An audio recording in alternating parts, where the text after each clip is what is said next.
सबसे पहले अगर आप फीमेल हैं और आप प्रेग्नेंट हैं तो आपके डॉक्टर को आपने सबसे पहले ये बताना है कि आप प्रेग्नेंट हैं और आपको कौन सा महीना चालू है।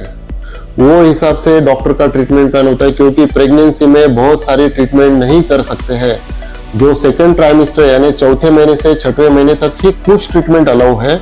बाकी फर्स्ट ट्राइमेस्टर यानी पहले से तीसरे महीने तक और 7वें से 9वें महीने तक 90% ट्रीटमेंट बैन है। हम डेंटल ट्रीटमेंट नहीं कर सकते हैं। तो इसीलिए अगर आप प्रेग्नेंट है तो सबसे पहले आपके डेंटिस्ट से, आपके डेंटल सर्जन को ये बताएं कि आपकी प्रेगनेंसी है और आपका कितना महीना चालू है। वो हिसाब से आपका ट्रीटमेंट प्लान डिसाइड होगा और आपका मेडिसिन भी वही हिसाब से डिसाइड होगा।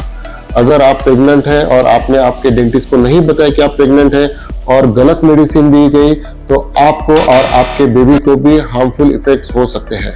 अगर आपकी प्रेगनेंसी हो चुकी है और आपकी डिलीवरी हो चुकी है, आपका जो बेबी है वो ब्रेस्ट फीडिंग पे है, आपके ऊपर का दूध पी रहा है, तो वो भी बात आपको डॉक्टर को बताना बहुत जरूरी है। क्योंकि आपके ऊपर का दूध आपका बेबी पी रहा है तो आपको जो मेडिसिन दिए जाएंगे उसके हार्मफुल इफेक्ट्स आपके छोटे बेबी पे हो सकते हैं। इसीलिए अगर आपने वो चीज़ बताई तो वो हिसाब से आपके डॉक्टर आपको मेडिसिन प्रिस्क्राइब कर सकते हैं, आपको मेडिसिन दे सकते हैं। अगर आप डॉक्टर के पास चेकअप के लिए आ रहे हैं और आपको कोई मेडिसिन चालू है, दूसरी लॉन्ग टर्म मेडिसिन चालू है या शॉर्ट टर्म मेडिसिन चालू है, आपके जो मेडिसिन है, आपके मेडिसिन के जो रिपोर्ट्स है वो साथ में लाना बहुत जरूरी है।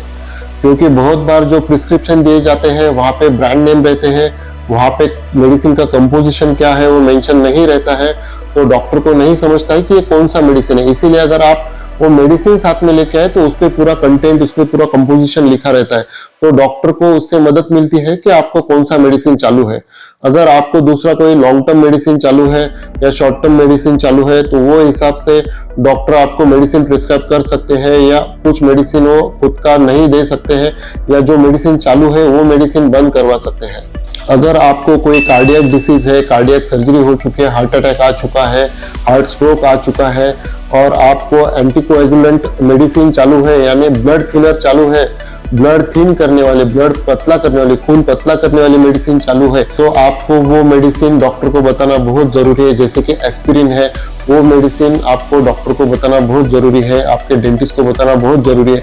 क्योंकि अगर आप कोई सर्जरी के लिए जा रहे हैं या एक्सट्रैक्शन के लिए, दांत निकालने के लिए जा रहे हैं या कोई भी इन्वेजिव प्रोसीजर के लिए जा रहे हैं, तो ऐसे टाइम पे आपका ब्लड थिनर जो है, जो मेडिसिन है, वो 2 दिन पहले बंद करना बहुत जरूरी रहता है। तो अगर आप कोई ब्लड थिनर पे हो, खून पतला होने वाले दवाई पे हो, तो वो आप आपके डेंटिस्ट को जरूर बताएं। अगर आप एंटी हाइपरटेंसिव ड्रग्स ले रहे हो या आप हाईली डायबिटिक हो तो वो चीज़ भी डॉक्टर को बताना बहुत ज़रूरी है। अगर आप हाइपरटेंसिव हो और आपका बीपी काफ़ी ज़्यादा है तो ऐसे कंडीशन में हम कोई भी सर्जरी नहीं कर सकते हैं या आपका दांत नहीं निकाल सकते हैं। जब आपका बीपी कंट्रोल में आता है ऐसे ही टाइम पे हम आपका ट्रीटमेंट कर सकते हैं।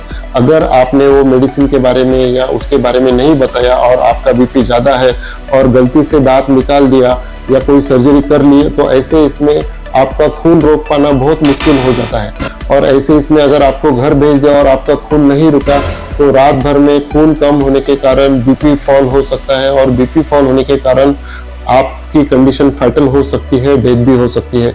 इसीलिए ये छोटी छोटी चीजें हैं, बस बताना बहुत जरूरी है।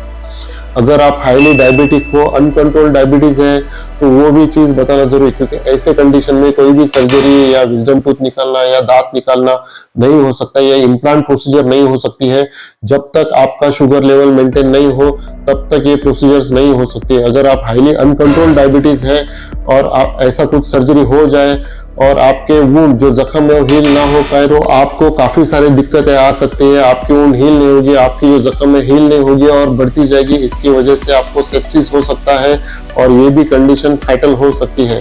तो इसीलिए अगर अनकंट्रोल डायबिटीज है तो अपने डॉक्टर को, डेंटिस्ट को जरूर बताएं, ताकि जो आपका डायबिटीज है वो कंट्रोल में लाया जा सके और फिर आपकी ट्रीटमेंट हो सके। अगर आपको दूसरी कुछ सिस्टमेटिक बीमारी है जैसे कि सीकेडी है, किडनी फेलियर है, या आपको थायराइड का डिसीज है, या आपको टीबी है, ट्यूबरकुलोसिस है या अस्थमा है, तो ये चीजें भी आपने आपके डॉक्टर को बतानी जरूरी है। अगर आप HIV पॉजिटिव है तो ये चीजें आपने आपके डॉक्टर को बताना बहुत ज्यादा जरूरी है। क्योंकि ये सब सिस्टमिक डिसऑर्डर की वजह से काफी सारे सर्जिकल प्रोसीजर है जो हम नहीं कर सकते हैं। जैसे कि अगर इम्प्लांट करना है और ये सब सिस्टमिक डिसीज है तो ऐसे में इम्प्लांट फेल हो सकते हैं। अगर ये सिस्टमिक डिसीज को हम कंट्रोल में ना रखें तो ऐसे कंडीशन में इम्प्लांट फेल हो सकते हैं। इसीलिए ये सब चीजें आपको डॉक्टर को बताना बहुत जरूरी है। अगर आप HIV पॉजिटिव हो और आपको शर्म आ रही है सबके सामने बताने के लिए, तो डॉक्टर को अकेले में आप ये चीज बता सकते हैं, क्योंकि जो आजू बाजू का एनवायरनमेंट है वो डॉक्टर आपके लिए स्पेशल प्रिपेयर करके आपकी ट्रीटमेंट करते हैं।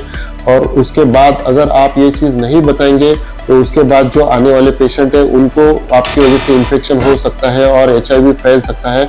तो इसीलिए आप HIV पॉजिटिव हो तो आप डॉक्टर को ज़रूर बताएं।